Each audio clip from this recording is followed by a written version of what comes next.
안녕하세요. 김용합의 경제부동산입니다. 구독, 좋아요, 알림 부탁드립니다. 집값이 10년 전 폭등과 폭락 흐름과 너무나 흡사하여 마치 타임머신을 타고 과거로 돌아온 느낌마저 듭니다. 부동산만이 아니라 달러, 금, 유가, 금과 은 등 자본주의의 재화는 폭등락이 반복되기 때문에 타이밍을 잘 잡으면 얼마든지 부자가 될 수 있습니다. 서울 집값이 하락세가 이어지고 있는 가운데 그동안 오르지 못한 경기와 인천 지방 부동산은 전반적으로 상승세가 꺾이지 않고 있습니다. 달러와 주가는 강세, 금과 은은 유가는 약세입니다. 서울 집값 대재앙이 다가오는 시점에서 우리는 어떤 포지션을 취해야 할까요? 자, 10년 전 서울 부동산 대재앙 똑같이 터진다. 여기 보시면 2013년, 2023년 지금 어때요? 완전 쌍둥이 똑같죠? 이 얼굴도 예쁘네요. 이 아이하고. 자, 10년 전처럼 또 폭등 후 폭락한다. 이거 그래프를 잘 한번 봐보세요. 이게 지금 2004년입니다. 자, 대략 2004년을 기점으로 한 5년부터 이렇게 올라가기 시작하죠. 지금 파란 게 매매, 빨간 게 전세입니다. 어때요? 이렇게 많이 올랐죠? 이렇게. 그러다가 이때 떨어지죠. 바로 2010년을 기점으로 2013년까지 떨어집니다. 자, 그리고 이건 전세값이에요. 빨간 것은. 이제 매매가를 보자고요. 매매가를 이렇게. 2004년에서 2013년까지 약 10년 동안 올랐다가 떨어진 모습. 이 동그라미 모습하고 여기 동그라미 보세요. 자, 이제 지금 떨어진 것은 예상입니다. 자, 올라간 거 보세요. 다시 또 문재인 정부 때 어마무시하게 뛰었죠. 그리고 집값이 떨어지기 시작하네요. 자, 아마 떨어진다면 정상적으로 떨어지면 4년 떨어져야 맞는데 그건 좀 가봐야 알겠죠. 뭐 전세가도 이렇게 떨어지기 시작해서 둘이 붙겠죠. 자, 거의 이제 이렇게 하락한다는 전제하에서 이 모양과 이 모양이 정말 흡사합니다. 그리고 기간도 약속이 나듯이 2014년, 2023년까지 상승과 하락이 아마 비슷할 것으로 보여집니다. 여기에 재밌는 게 있어요. 이 지금 매매가 파란 것, 전세가 빨간 것이 이렇게 붙어 있는 이곳 보세요. 이렇게. 재밌는 것은 이렇게 하락장.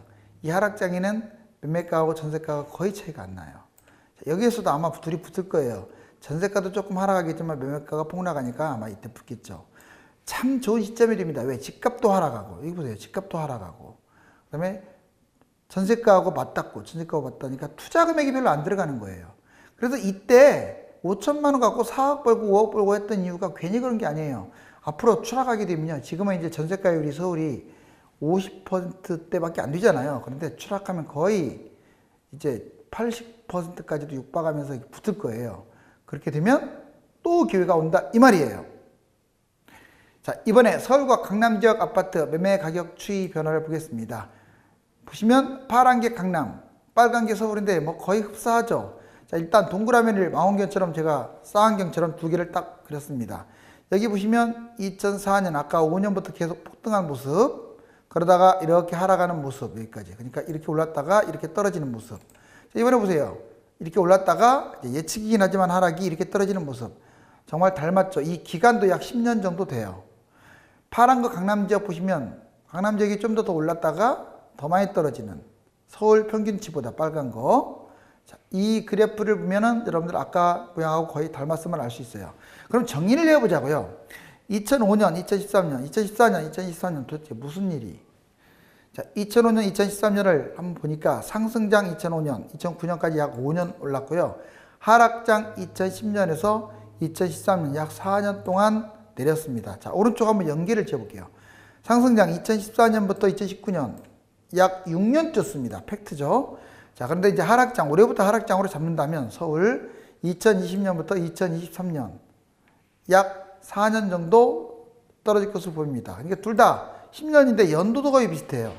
세 번째, 집값 폭등, 금융위기, 질병, 이때 신종, 땡땡땡땡. 자, 그거 유행했죠. 그 다음에 집값 폭락으로 이어졌습니다. 똑같아요. 집값 폭등했다가 또 이때 이제 미국발 금융위기인데 이번에는 중국이 위험하죠. 그리고 이번에 질병 사태, 역시 집값 폭락. 어쩜 이렇게 꼭 닮았는지. 그 다음에 예전에 노무현 정부 민주당 집권이었습니다. 이번에도 문재인 정부 민주당 집권. 똑같이 민주당만 집권하면 집값이 대폭등하는 아이러니한 상황. 5번 부동산 폭등 4년, 부동산 폭락 5년이었습니다. 그런데 이번에는 조금 다른 게 있다면 부동산 폭등 6년, 부동산 폭락 4년이 될 것으로 약 10년 주기수로 예상을 하고요. 여섯 번째, 버블 7. 이때는 버블 7, 중대형 중심, 10년 동안 두세 배 폭등한 후에 50% 전후 폭락한 곳들이 널려 있었죠. 그런데 이번에는 서울, 신도시, 중소형 중심으로 많이 올랐어요. 자, 그리고 10년 동안 두세 배 역시 폭등 후에 이번에는 약 40% 전후 폭락할 것으로 예상을 합니다. 일곱 번째, 주가, 유가, 금값, 경제 재반 요소가 불안해서 금융위기가 터졌는데 이번에 똑같아요. 자, 질병 사태 이후에 이제 아마 또 중이 좀 위험할 거예요. 중국이. 주가, 유가, 금값, 경제 재반 불안. 거의 비슷한 흐름을 보이고 있습니다. 8번, 서울 신도시 분양 거품이 최고치에 이르렀었고요. 역시 서울 신도시 분양 거품이 최고치. 9번, 2기 신도시 분양 시점이 집값이 대폭락한 시점이었어요. 즉 삼성, 미사, 위례 이런 데 분양했을 때 정말 지금은 엄청나게 비가 붙은 곳들인데 폭락했습니다. 그런데 그렇게 따져봤더니 3기 신도시 분양 시점이 한 2년 후 정도 본격적으로 되잖아요. 집값 폭락 시점하고 거의 비슷한 거예요. 2기 신도시처럼. 참 아이러니하지 않습니까? 10번, 상승장 분양 공급이 많았고 오히려 거꾸로 하락장에는 적었어요. 근데 이번에도 똑같습니다. 지금 이제 공급 물량 줄어드니까 뭐 집값 폭등할 것이다. 자, 도그 소리 그만하라고 하세요. 상승장 분양 공급 많고 하락장 적다는 것도 닮았어요. 이제 이러한 상황들을 내용을 좀 본 다음에 그래프도 보게요. 자, 10년간, 10년 전과 왜 닮은 꼴이냐? 10년 동안 각각 폭등과 폭락을 했다. 그 다음에 두 번째, 부동산 두세 배나 올랐다. 이건 폭등이라고 할 수 있잖아요. 그리고 30에서 50% 하락을 했다. 이번에도 아마 그 정도로 예측을 합니다. 경제 위기, 예전에는 미라면 이번에는 중일 가능성이 크다고 했잖아요. 또 세계 부동산이 우리나라만이 아니라 세계 부동산이 함께 지금 연동해서 폭등나가고 있다. 그리고 질병, 아까는 신종 땡땡땡. 이번에는 뭔지 다 아시죠? 자, 네 번째, 환율, 주가, 유가, 금값, 경제 지표가 모두 불안해요. 당연히 불안하겠죠. 경제위기까지 터졌으니까. 서울 신도시 중심으로 집값 버블이 심합니다. 이번에도 서울 신도시 중심으로 집값 버블이 심해요. 신도시가 점점 늘어났죠. 택지지구도 포함하는 겁니다. 폭락장 갭 차이 축소. 즉 하락하면 할수록 집값이 폭등할 때는 전세와 매매가 차이가 벌어져서 갭 차이가 커집니다. 그런데 집값이 폭락함으로써 둘이 바짝 붙는 그런 현상도 비슷하게 닮은 꼴이 될 것이다. 규제 강화한 다음에 규제 해제, 부양책을 예전에 제시했습니다. 이번에 현재 부재 강화인데 이제 만약 집값이 좀 빠지기 시작하면 규제 해제하고 부양책까지도 제시하겠죠. 2기, 3기 신도시 분양이 아까 꼭 닮은 꼴이라고 제가 대갈코만이라고 분명히 얘기했어요. 민주당 집권, 집값 대폭등. 왜 이렇게 특정 당이 정권을 잡으면 집값이 대폭등을 하는지. 아무튼 한두 가지가 아니라 무려 8가지나 공통점을 추려낼 수가 있습니다. 자, 아까 분양 얘기 나왔으니까 분양 2, 3기 신도시 입주 물량 폭등량도 닮았다. 서울, 경기, 인천 아파트 입주 물량 추이, 수도권 추이 한번 볼까요? 자, 예전에 집값 하락 때 2기 신도시 택지지구가 분양을 했는데 오히려 집값은 바닥이었어요. 자, 그 다음에 이번에는 이제 3기 신도시나 택지지구들이 분양을 할 겁니다. 여러분들 3기 신도시 6개만 있는 게 아니에요. 거의 비슷한 택지지구들 해가지고 10개 넘습니다. 택지지구만 10개 넘는다고요. 16개 정도 돼요. 여기 보자고요. 자, 실질적으로 집값 폭등한 2005, 6, 7, 8년에 어떻습니까? 물량이 엄청나게 많네요. 오히려 집값이 떨어져야 하는데 물량 많으니까 지금 폭등론자들 주장대로 하면 이렇게 돼야지 않나요? 그런데 집값은 오히려 물량도 늘어났는데 집값은 대폭등해 버렸어요. 여기 보세요. 자, 이제 10, 11, 12, 13 확 줄었네요. 물량. 이때는 역으로 분양 물량이나 입주 물량이 줄어들기 때문에 집값이 폭등해야 하는데 대폭락을 했어요. 즉 공급이 많으면 집값이 거꾸로 폭등하고 공급이 적으면 집값이 폭락하는, 오히려 여러분들 상식하고 반대. 자, 실질적으로 또 2014년부터 이렇게 엄청납니다. 정말 대단하죠. 이 엄청난 물량. 그런데도 집값은 계속 폭등했죠.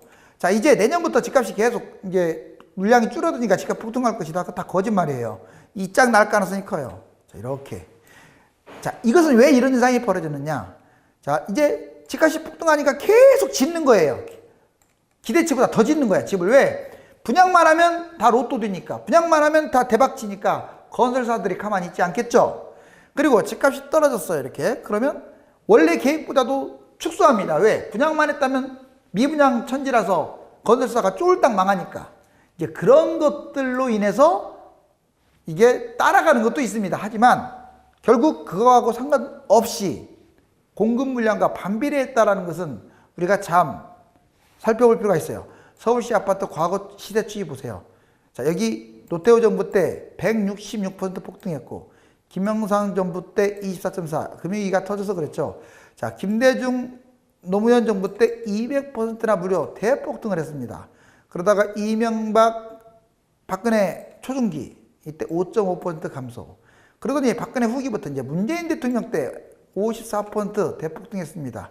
자, 이건 19년 초까지니까 실질적으로 한 70%, 80% 올랐다고 보시면 돼요. 냉정하게 말하면 100% 이상 뛰었죠. 솔직히 여기 보면 노무현 정부 때 200% 뛰었는데 여기 지금 100% 안 뛰었겠습니까? 오히려 그때보다 더 뛴 것 같은데. 자, 아무튼 이렇게 특정 정권만 잡으면 집값이 폭등한다. 여기서 또 한 가지 배울 수 있는 게 있어요. 집값은 폭등락하면서 우상향한다는 거 잊지 마세요. 그러니까 결국 무주택으로 살게 되면 이건 뭐 투기라고 자꾸 욕하는데 저도 투기꾼들 안 좋아해요.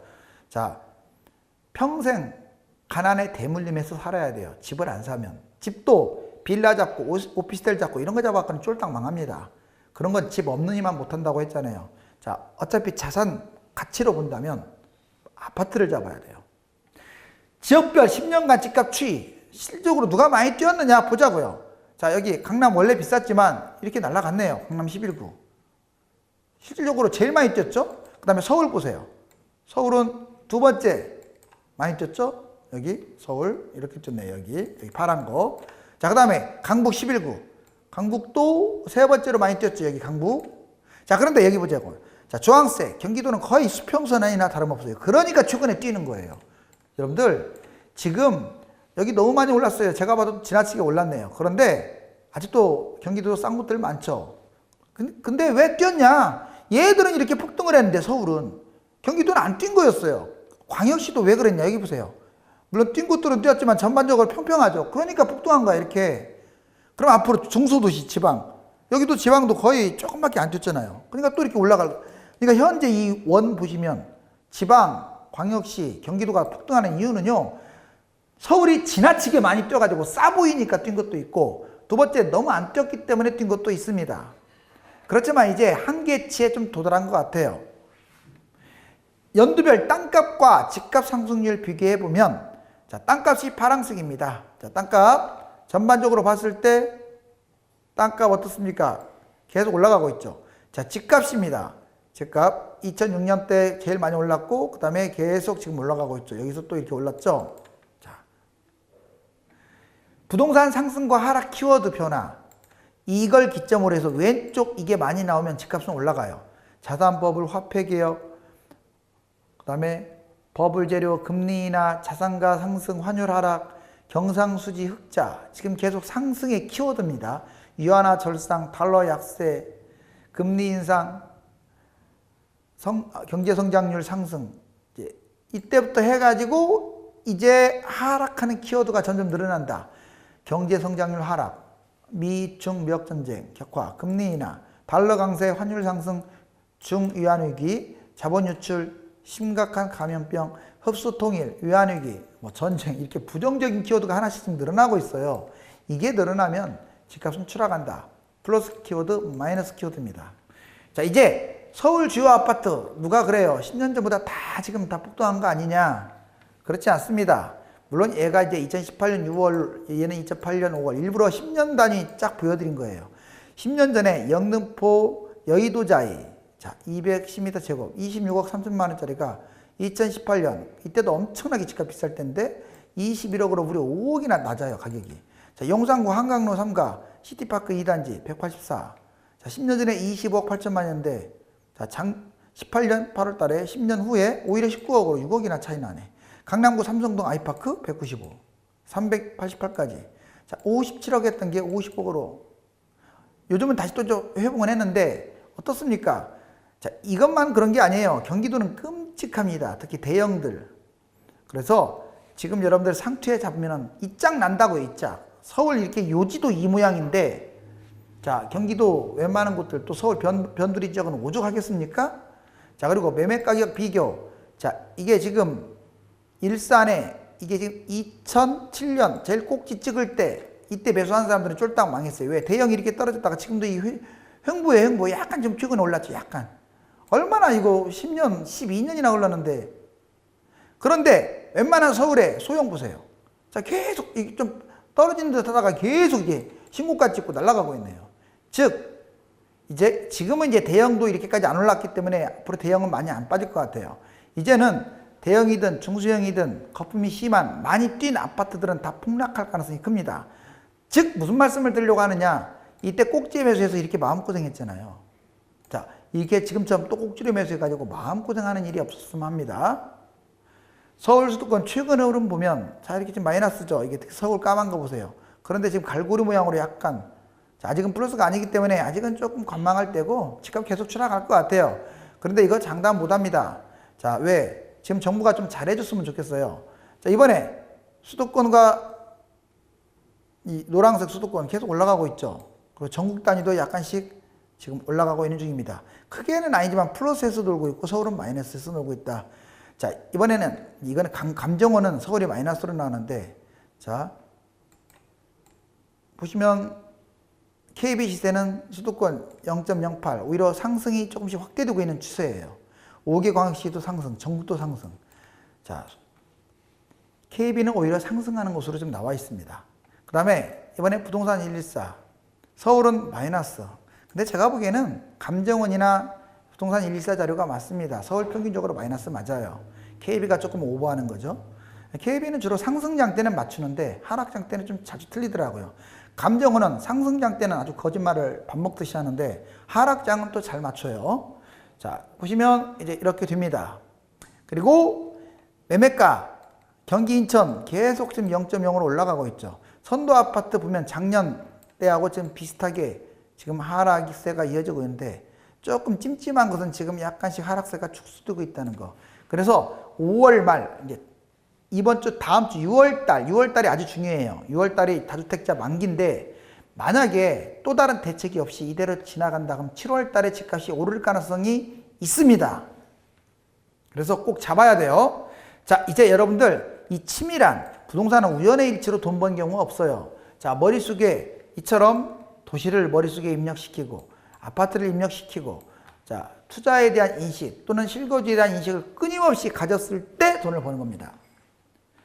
부동산은 황금성이 떨어져서 몇 년씩 묵혀있는 경우가 많기 때문에 제대로 된 타이밍을 골라서 고점에 매도하는 것이 최고의 전략입니다. 집값 하락을 바라기만 하다 막상 그 상황이 오면은 부동산 시대는 끝났다면 게으름을 피우는 분들은 평생 가난과 동반자가 되어야 합니다. 유료 상담을 원하는 분들은 다음과 네이버 1000만명 부동산의 꿈 카페에서 전화번호를 보고 연락 주시기 바랍니다. 감사합니다.